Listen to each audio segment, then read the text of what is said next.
Hey, NAI football fans, this is Corey Thorpe. I am John Cooperless tonight. That's all right. I have a producer over here to my right, so that's going to make everything all better. This is going to be a very uh, strange episode of the NAIFBALL show, coming to you live from the same place that it usually comes from, a Sunday school classroom in my church. For you on YouTube and on Twitter, I should be able to see questions that you put in. So if you want to put in some questions for me to ask, for me to answer, why would I be asking you questions? That's a silly idea. But if you have questions for me to answer, put them there. I will do my best to get to them at some point during the show. But before we get to the getting, let's talk about our sponsors, Fifth Quarter Incorporated. They are the ones that bring this to you. They are the ones who love small college football, love college football at all levels. They're the ones who make this possible. Our other friends that make this possible are Temple Sporting Goods, powered by AdCraft. They, of course, as you know, they do the pop-up web stores for all your fan gear, and they do a great job. But what I just learned this week, and that you might want to take a look at, is their jersey manufacturing. That's right, they do jerseys too, and they shoot and edit and premiere a custom custom hype video for your team. Check out the one that AdCraft put up on Grandview. It is sweet with those new threads that Grandview got. Thank you to Temple Sporting Goods, powered by AdCraft, that make this show possible. So let's take a look at the week that was a week ago. So we had Culver Stockton Evangel in our game of the week. Oh man, this was a fun one. Culver Stockton pulls away late from Evangel. They have 241 rush yards. I know John talked about last week how great Culver Stockton was through the air. Corbin Markham did not disappoint there. He was 25 of 46, 5.6 yards per attempt, one pick. No fumbles for the entire team. Markham passes for 257 yards. This is just a great offensive game for Culver Stockton. Corbin Markham sets a school record for, I believe it was touchdowns in a career. Congratulations to you. Evangel struggled to move the ball on the ground with 45 rush yards and 15 of 32 passing and an interception and 2 fumbles. Culver Stockton will take advantage of you if you make mistakes. Unfortunately, that's what happened there. Culver Stockton will have another great matchup this week, so we're going to have to see if the Wildcats are going to be able to keep it moving. In one of my nightcaps, we had Bethel McPherson, the flex bone offense of the Threshers, dispatched the McPherson Bulldogs 55-21. It's a really great game. Bethel ran the ball 71 times. That's just absurd. 71 times. Oh yeah, at 6 yards a clip. I hope you like running the ball, because that's what Bethel brings you. They had 427 yards. Their quarterback threw the ball a whole whopping 5 times. Completed 2 of them. Both were touchdowns. Both were 40 yards. That's what I call efficiency. McPherson did a great job through the air. They were 17 of 30 with 3 touchdowns. But on the ground, they struggled. 13 rushes for 27 yards with a long of 22. You're going to struggle to get it done against Bethel. Bethel just shortened the game, just like they like doing. So congratulations to Coach Harrison and his boys over there in Kansas. And then one of the early games that we were looking at was Southeastern St. Thomas. The well-balanced attack of Southeastern was evident. Cooper Jones came out firing, had a great game early on when they had some issues running the ball early. It was Cooper Jones's arm that kept Southeastern in the game, gave their defense time to dig their heels in against St. Thomas and force Illy Malliota to go 13 of 31 for 135 yards, 2 touchdowns, 2 picks for the young quarterback. But it was the running game. It was the running game that propelled Southeastern to victory. Lorraine Parker, Brian Bell did a great job. The leading rusher, I don't have it in my head right now. He also did a great job. It was a great week of NAIA football. I expect this one to be no different. But I know what y'all are waiting for. Y'all are waiting for the new top 25. And here it comes. At 25, Bethel creeps into the top 25. They were receiving votes last week. Again, they beat McPherson 55-21 there. They come into the top 25. For those that are just joining us on YouTube and Twitter, I am by myself tonight. Ask me some questions down there in the comments, and I'll do my best to answer them as we go. Dort played and won their game. No, they didn't. They had a bye. They played this week after that bye week. Montana Western is at 23. They are a spring season team. We'll have to see what shakes out there. Friends down there in the comments. Friends did not make it in the top 25. I believe they won their game, if I remember correctly, this week. I didn't look at them specifically. At 22, Dickinson State comes in defeating Mayville State 51-26. That was closer, a lot longer than I think Dickinson wanted it to be. Mayville State put up a great fight through the air and really held Dickinson down for a couple quarters before the Blue Hawks, who I'm repping tonight, pulled away at the end. And rounding out this 5 is Ottawa of Arizona. The Spirit are playing in spring. I have not seen a schedule yet on them as far as I know. Southern Oregon University should be top 25. It's really hard to say with some of these spring teams. We kind of have an idea of who they are within their conference, and that's really all we're going to get for right now. So most of your movement within the top 25 is really going to be the teams that are playing, is where you're going to see a lot of the movement. We're doing this every week, even during the fall season, where only about 40% of your teams are playing, whereas the coaches are going to start theirs in spring. So that makes it a little bit more difficult to do. Let's take a look at the top 20. At number 20, we have Carroll. The Saints start their season in spring as well. Can't wait to see what they're going to do. I think they are criminally underrated right now. Next up at number 19 is Benedictine, who got their spiked ball, pitched a shutout against Clark, 38-0, and looked really good doing it. I swear every time I flipped back over to their game, they had more points than they did the last time. Culver Stockton rises up from that 24 spot into the 18 spot after beating Evangel 34-17. Well deserved for the Wildcats. And Indiana Wesleyan comes in at 17. They're playing mostly spring. They do have a game in a couple of weeks against newcomer Judson. We'll have to see what that looks like. I'm really excited to see what Indiana Wesleyan is going to put together this season. Number 16 is Baker. They postponed their game this week. They'll get started here this weekend. Really do want to see what Baker's gonna do. They were my pick to win their side of the heart. To the top 15. We come in with Southeastern. Southeastern, of course, beat St. Thomas 60-20.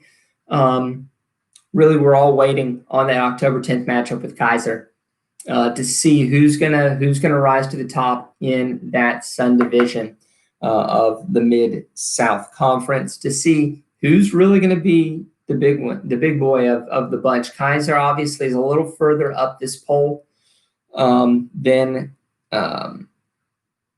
Southeastern is, but obviously with the Southeastern win, that's going to flip-flop pretty easily.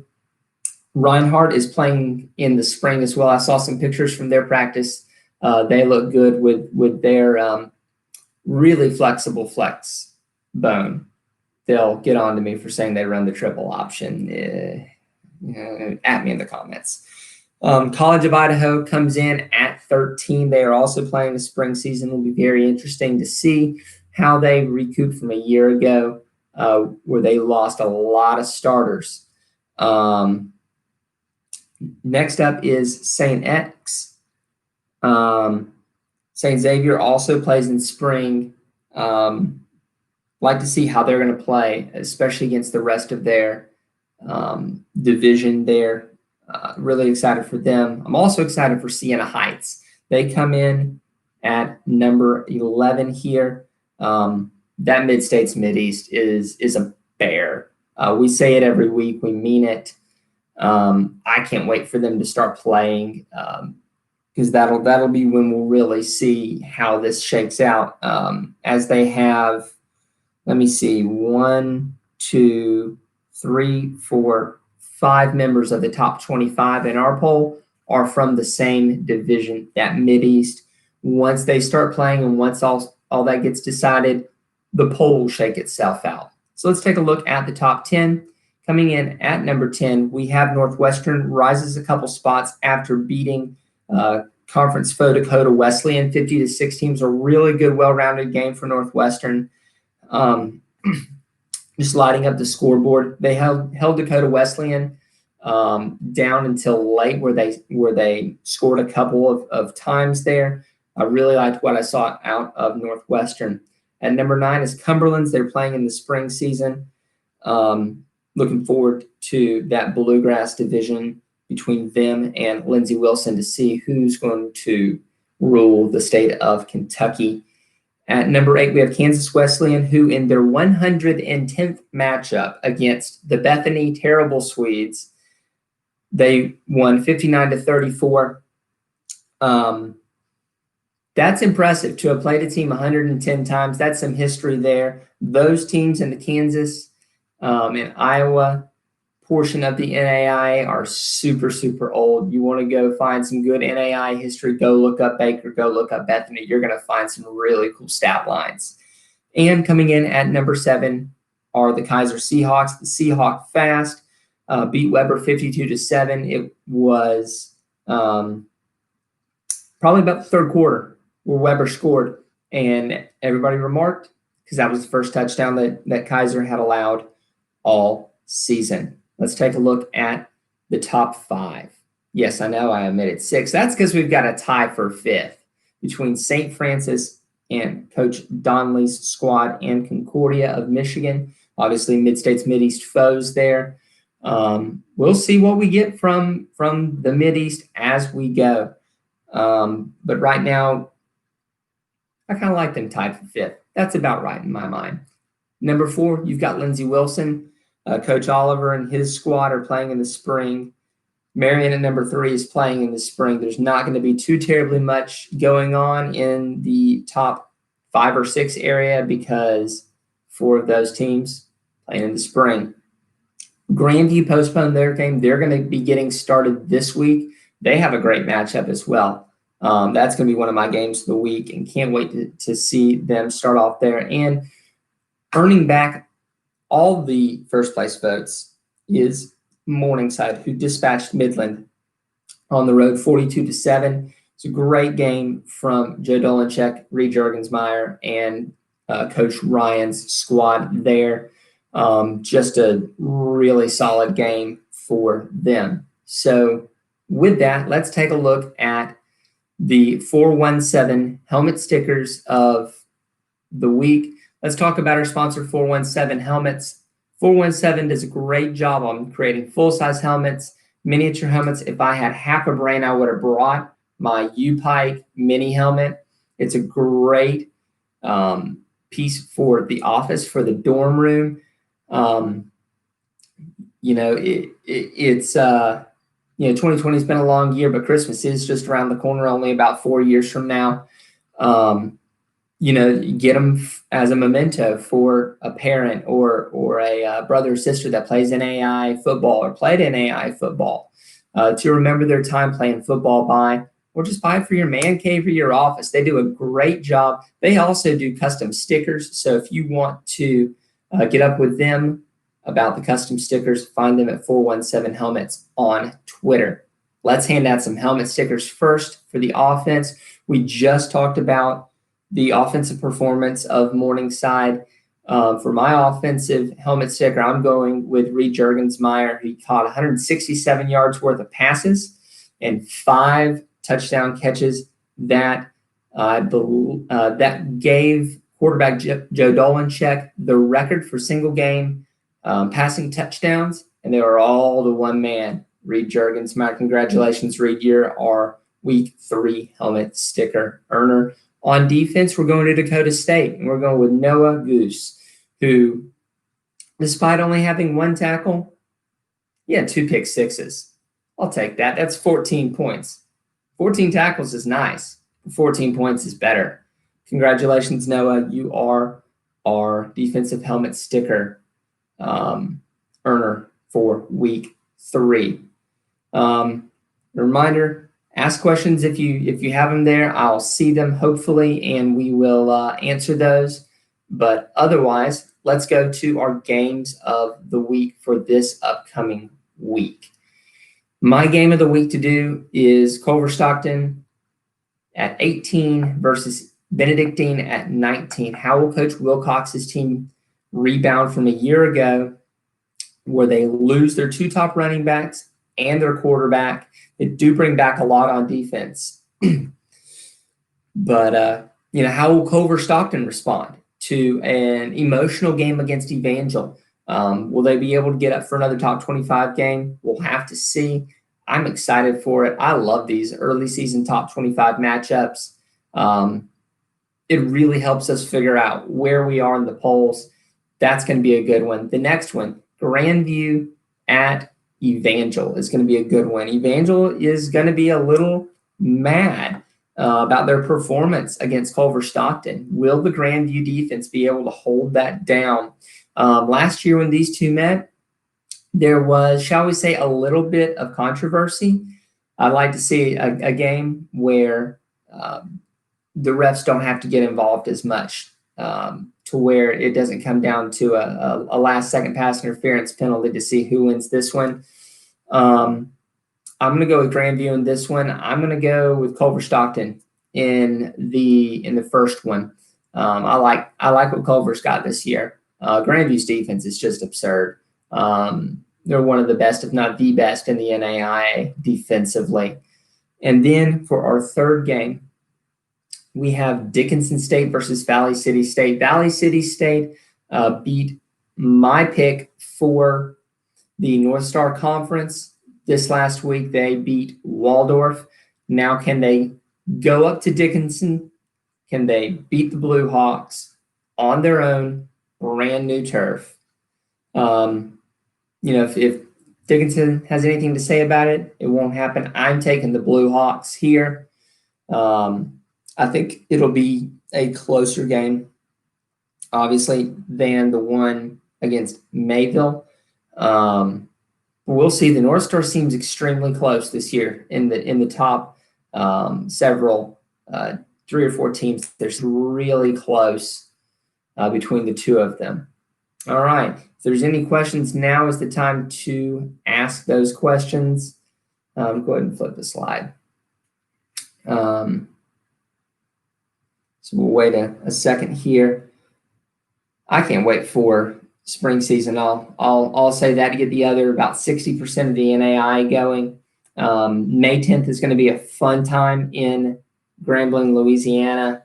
Ruston was really pretty right there at Christmas time. I can't wait to see what it's like when the weather's a little bit warmer, and see what they've got going there. It was a really fun city. I would highly recommend, if you think your team has a shot, be looking for tickets.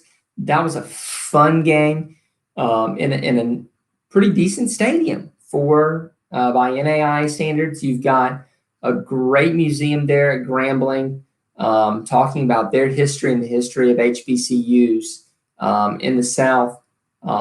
Some great, fantastic food. You're in Louisiana. They have some good Cajun food. Had a good pizza downtown. Don't remember the place off the top of my head, but do look to see how flights are going to be if you're going to have to fly in. The sleep in was great for us last year. Had a hot tub. I know John enjoyed that a whole lot. They had great service. So we hope to see you there on May 10th. We'll be there again. Thanks to our sponsors. If there are no questions for me, we'll see you next week.